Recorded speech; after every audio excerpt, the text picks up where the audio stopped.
This is the plant of the American Lead Pencil Company, and this is the story of how labor and management here dealt squarely with some basic problems that face companies and unions everywhere. The film was made here, and all but two of the people you will see are actual workers or company officials. It was 1937, a year of national labor turmoil. The causes went way back, but the fight actually began here with a pink slip.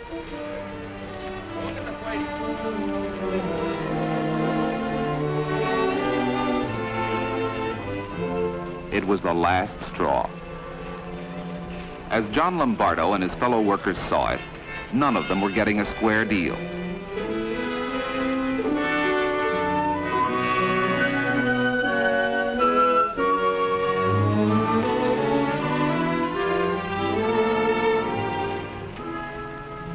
They'd already agreed on what they wanted: vacations with pay, sick leave, a chance to advance, higher wages. There was only one answer: organize.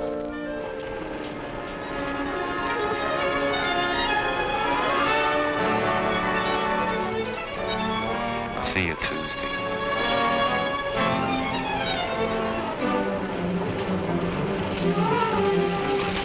Until Tuesday.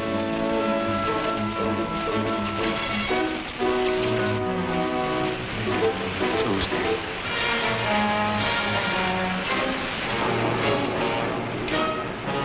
See you Tuesday. See you Tuesday.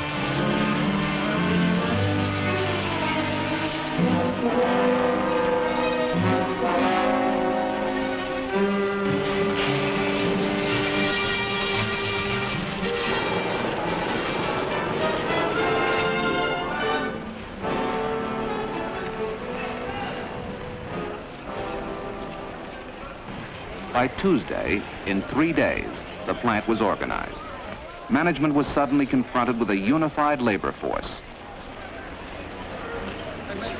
There wasn't any pencil workers union, but they were taken into the textile workers and became Local 77A. Then they asked management to sit down and listen to their demands.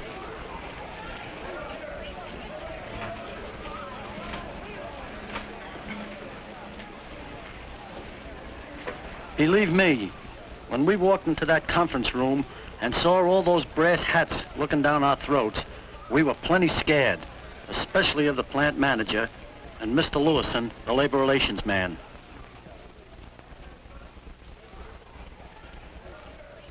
As for me, I was very nervous as I looked the union delegation over. There was Irving Zeichner of the shipping department, John Lombardo, who worked in the lead mixing room, and the others. We never had a union in our plant before. We frankly didn't want one now. I'd like to open this meeting by pointing out that the workers can't prosper unless the company prospers. That means we have to work together. Cooperate. Now, whatever your demands are, just remember one thing. You can't pay out more than you take in. Now, what are you asking? This is what we want, a 25% increase in wages. You're kidding. Where's it going to come from? It's impossible. We want a union shop. And dues check off. Collect your own bills. Seniority rights. We've got to do our own hiring and firing.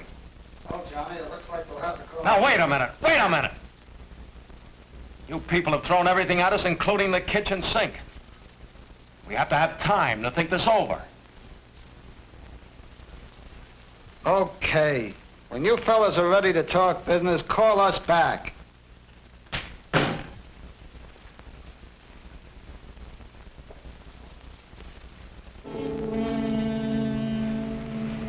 Anything new today? Nah, the whole week gone and they're still talking.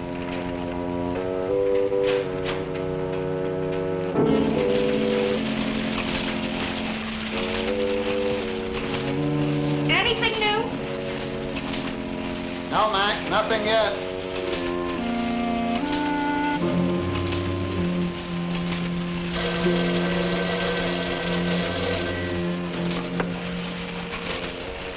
Okay, fine. Okay, Mac. I'm on my way.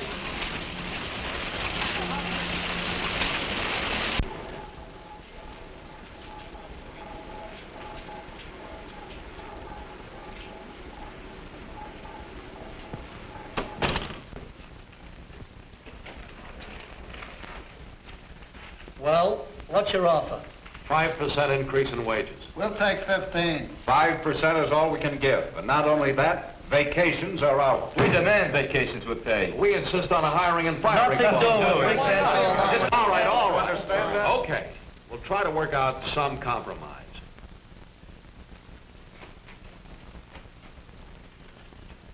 Well, gentlemen, we'll call a caucus and let you know about it. Okay.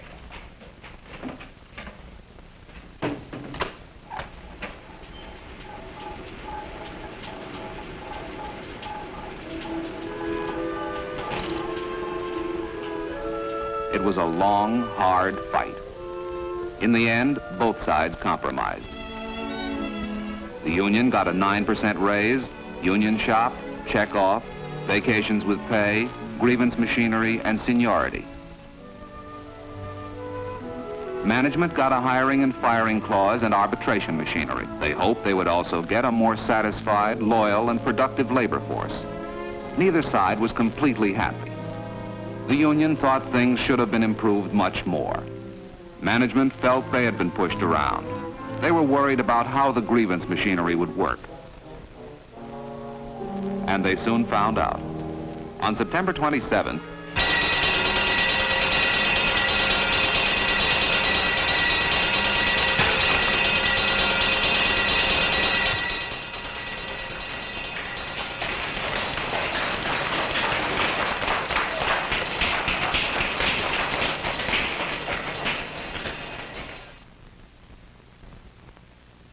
it was a small fire. There was almost no damage. 2 hours later, it was all over. But on Saturday, it showed up in their pay envelopes. They were all docked for the loss of time. They didn't like it because they felt it wasn't their fault. What are you going to do about this? Don't worry. They're not going to get away with this.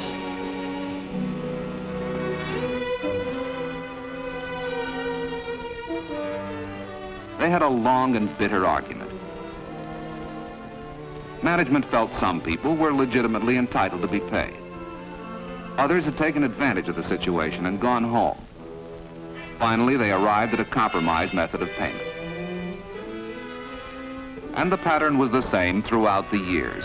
The union and management battled and argued over every grievance, and at least 1/3 of the grievances went to arbitration. Then, in 1940, they began to negotiate a new contract. Let's face it, fellas. The last 2 years have been pretty tough for all of us. And here you are again asking for more money. You know as well as I do, we're in no position to pay any wage or rate increase. Who are you kidding, Mr. Lewison? I don't care whether you believe it or not, Lombardo, it's true. Yeah? Where's the proof? We must have sold millions of pencils last year. Why don't you show us some proof? Okay, Lombardo, we'll give you your proof. You bring your union auditor here and we'll let him examine the company's books. All right, Mr. Lewison. We'd love to look at your books.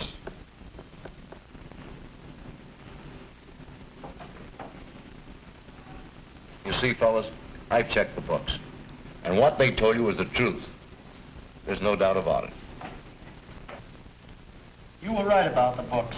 But just the same, we've got to get a fair day's pay for a fair day's work. And we ain't getting it now. We're not getting a fair day's work either. How do you expect us to pay a penny more until we cut our production costs? Trouble is, you're not making any money because of the way your plant's being managed.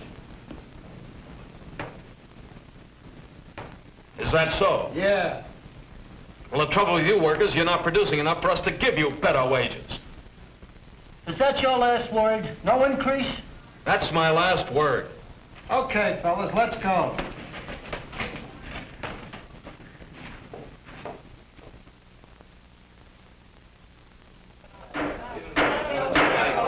Folks, let's have order.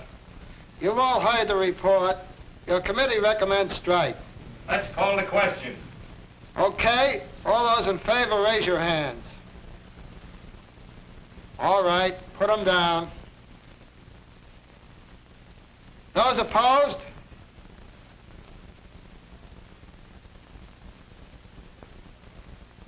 It's unanimously carried. Strike! Let's go!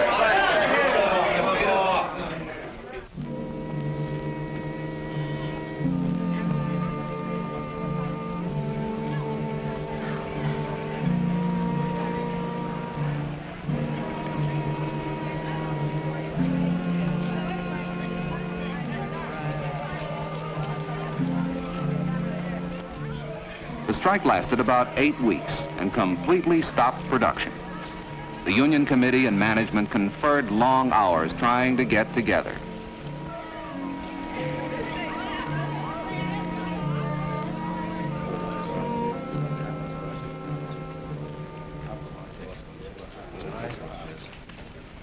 We've been sitting here the past few days getting nowhere. Now, we have one last compromise offer to make. And when I say last, I mean last. All right. Let's hear it. Well, for Wait a instance, minute, John, let me tell them. Let's face facts. To begin with, you people say you can't give us any more money because you can't cut production costs. That's correct. All right, here's our proposition. We think we know how production costs can be cut. After all, we work in the plant, and we're closer to some of these things than you are. Just what do you mean? I mean, we'll help cut costs and improve production, providing you give us workers a share of the savings. Now, how about it? We'll talk it over. Excuse me.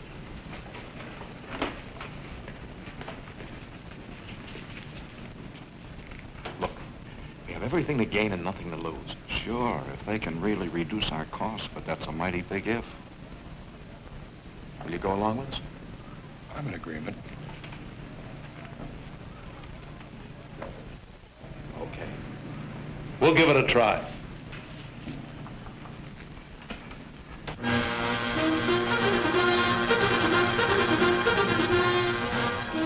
Now, everyone knows on what basis the strike was settled. We all get a share of any of the savings we make. Now, let's all get busy, okay? Meeting adjourned.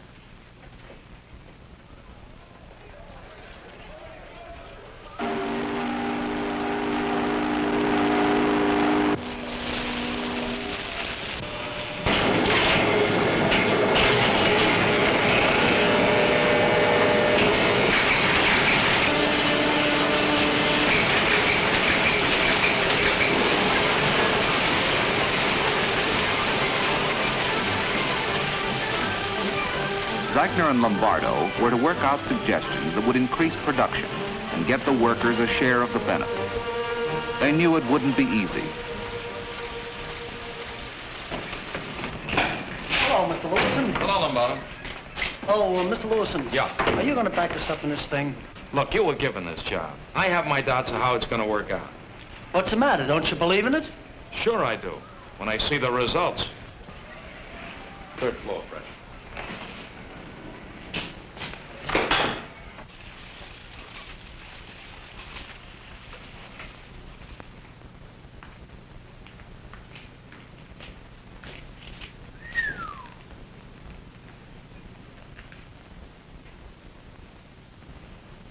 Well, here they are. These are the production, costs, and payroll records. Hey, you expect us to dig through that stuff? But don't let these scare you, Lombardo. It's as easy as pushing your head through a stone wall. Huh.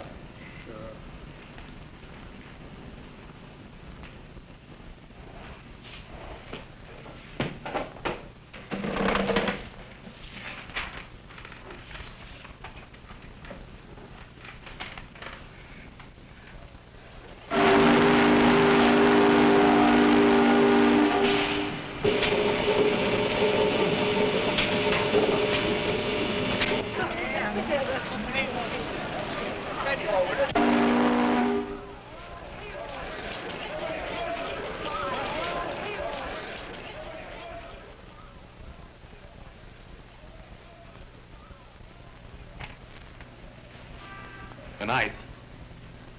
Take it easy. Don't strain yourselves.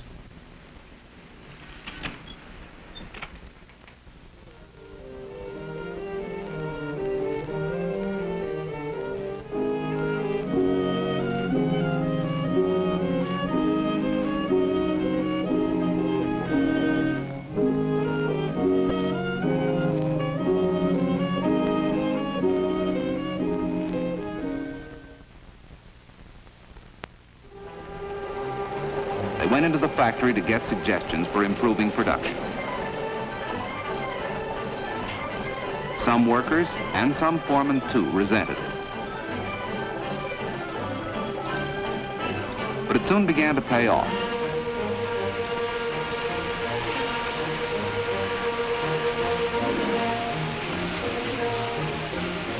Zeichner found a girl in the packing department passing defective pencils. She said she did it to raise her output. But he pointed out that people wouldn't pay good money for bad pencils. And if they stopped buying, they'd all be out of jobs. She stopped doing it. How are things? Well, I could save hours with an E-switch. That's a good idea.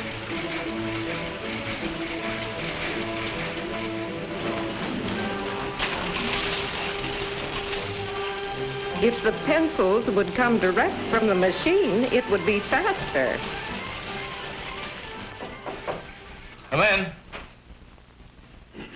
Good morning. Morning, John. Morning, Herb. Good morning. Well, here they are, 100 recommendations for getting out more production. Swell. I bet you won't like them. Why? We think the union's done a swell job. How do you know? You haven't even looked at the report. You think we're blind? You think we don't know what you fellas have been doing these last few months in our shop? You've really done a fine job. And it was true.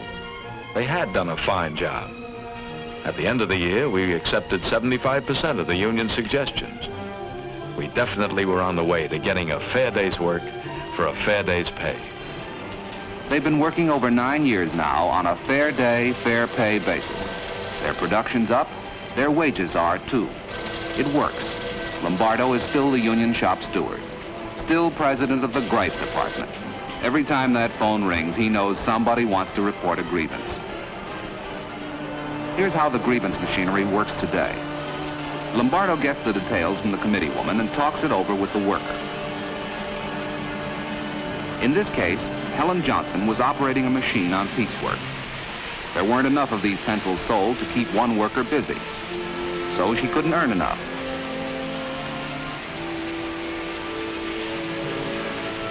The next step is to talk to the department foreman. In this particular instance, the foreman was unable to do anything. Therefore, according to the contract, this grievance was taken directly to Mr. Lewis. Busy, Dick? Oh, busier than usual. What's the bad news today, John? Well, not much. You know this girl, Helen Johnson, don't Oh, you? yeah, I know Well, all about her case. Sit down. Thanks. Now, let's have a talk. Well, what are you going to do about her, Dick? She's taking a beating in a paycheck, and it ain't her fault. What do you suggest? Well, raise the wages 20 cents an hour? Uh-uh. We couldn't afford to do that with a sideline pencil. You know that, John. Well, what are you prepared to do about it? Let me think. I got an idea. How about if we added one of this type pencil to our school box? We can undoubtedly sell more boxes, and that would raise production enough to put Helen on full time. Swell. Okay. Anything else? No, I guess that's all for today. Okay. Say, John, Yeah. I'm going over to the other plant. How about taking a walk with me? Okay, Dick. I'd like to talk to you about something else. It's about the union in general. Anything the matter? No, nothing. I just wanted to tell you that I never thought it would work, but it does. Good. Now, don't get me wrong, John. There are plenty of things we don't like about the union. For example, that grievance machinery takes a lot of time. It gives us headaches. But we are settling our differences, and production has increased. Sure. And we make suggestions that are good for both of us. That's right. Yes, both sides gain. Management now has no strikes to stop production. The workers have more enthusiasm for their jobs. Hourly production is up 15%. The company gets more productivity. It gets a fair day's work. The workers have more security. They feel they belong, that they are part of a team. They have a fair chance to advance. They get honest consideration of their problems and grievances. They've found it pays to do better work, to suggest improvements. They get more money for more production. They get a fair day's pay.